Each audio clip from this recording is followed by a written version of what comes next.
Today I'm here with a quick 2021 recap, and also I'm here to show you guys a couple new things that are coming out that I'm very excited for.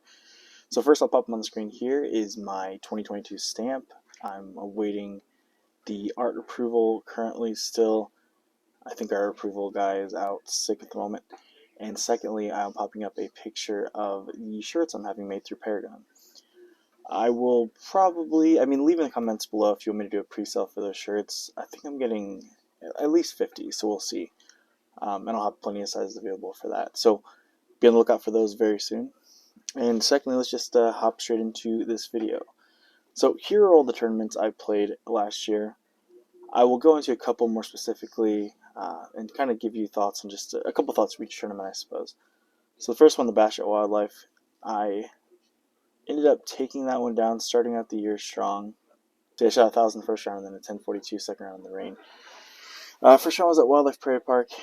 That was 57 was about what I was aiming for, and then the 42 was pretty hot. Like I said, in the rain, 1042. All right, so after that tournament, we jumped straight over into the Jonesboro. So Jonesboro, I ended up playing very well, I'd say. I putted poorly, but 25th place. I tied with like Kyle Klein, Gavin Rathbun, Gannon Burr, Brody Smith, Eric Oakley, Alan Wagner. A bunch of solid names, and as you can see in this picture, I ended up beating quite a few names too. I put with Mason Ford, I think, for 2 out of 3 of these rounds. It was a pleasure playing with him. Moral of the story is I didn't putt well, but if you throw far out there, it really equals a great score.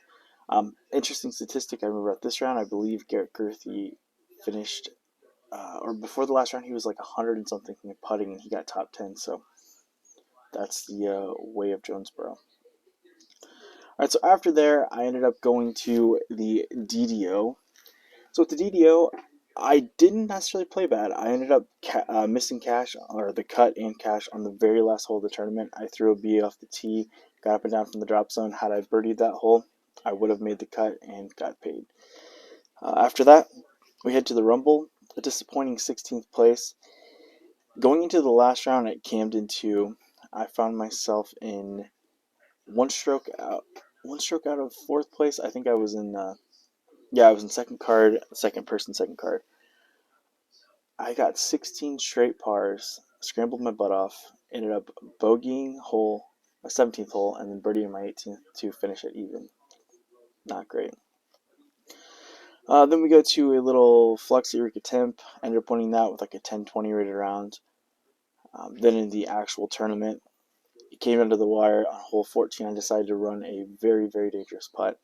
Ended up taking a double or triple bogey, fell out of it, and ended in 3rd place, averaging, I think, 10.25 that weekend. Then we go to the Memorial Day Bash. That was a pretty special day. I opened up with a super hot 10.48, and then a 10.22, ended up winning by 12. That second biggest margin of victory I've ever had in a pro tournament. Alright, so we go to Mississippi. Deuce or die course. I did not play well. Got 5th place. I ended up rolling my ankle the 2 weeks after that, the day James Conrad won Worlds. It's a pretty sick day, and I got to watch it live thanks to hurting myself. Alright, then we go to the Clash of the Canyons. I played alright in this tournament. I putted okay, was throwing the disc pretty poorly though.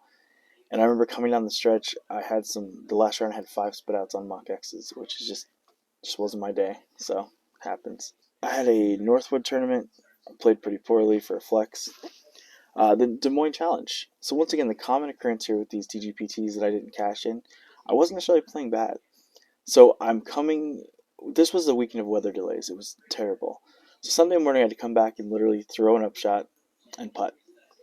Did that on 18, and then I wait 5 hours in my car, 4 hours, whatever it was. Coming down the very end of the tournament here, I hit a 30-foot uphill putt on 17 to jump into the cash line. Then on 18, I threw my first shot, perfect. Second shot, I hung it out a little bit wide. Instead of laying up and trying to cash, I told myself just to attack the green, clear this one big bush. I don't know if you watched coverage, but there was a huge bush about 100 short of the basket. Did not clear the bush. I went in the middle of it, and it was so thick I had to pitch up, and miss cash by 1 again. The next week at FDO, or not the next week, 2 weeks later at FDO, ended up getting 5th place after having to fight back the whole tournament. A poor first round on coverage actually led me to, I don't know, it was like 960, something terrible. And then I went 10-10, 10 something, 10 something, and got back into 5th place. So that was a solid comeback. After that, I won a flex tournament for Ledgestone Flex, and then I ended up not even cashing in the Lake Eureka one, just once again coming down the stretch. Or no, I got in trouble early and had to fight back. And then I won 3 more flexes at Ledgestone. And then last but not least, in Ledgestone, I'm sure if you guys have watched my channel, you know what happened. The last round, I ended up shooting a 1030 rated round, round 4 of Ledgestone, and then I was done for 2.5 hours. They ended up canceling the round. I jumped away into cash and got everything taken away from me. So, pretty disappointing finish there, but nothing I could do. I did everything I could have done. Also hit an ace in that tournament, which was very nice too. And then I went out to Maple Hill and unfortunately hurt my back round 2, and I was sitting in a pretty decent spot. I think I shot 1 or 2 down first round, and then I had to pull out, unfortunately. So that was my full year in review there.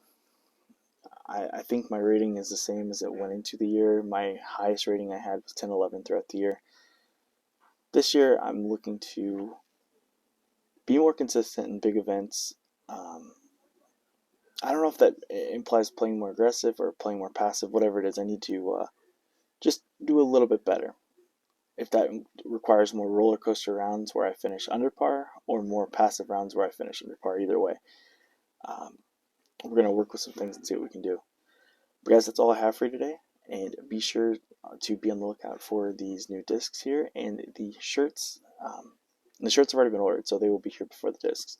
By the way, guys, thank you for watching. Thanks to my sponsors, MVP, Plastic X, and Paragon, and I will see you in the next one.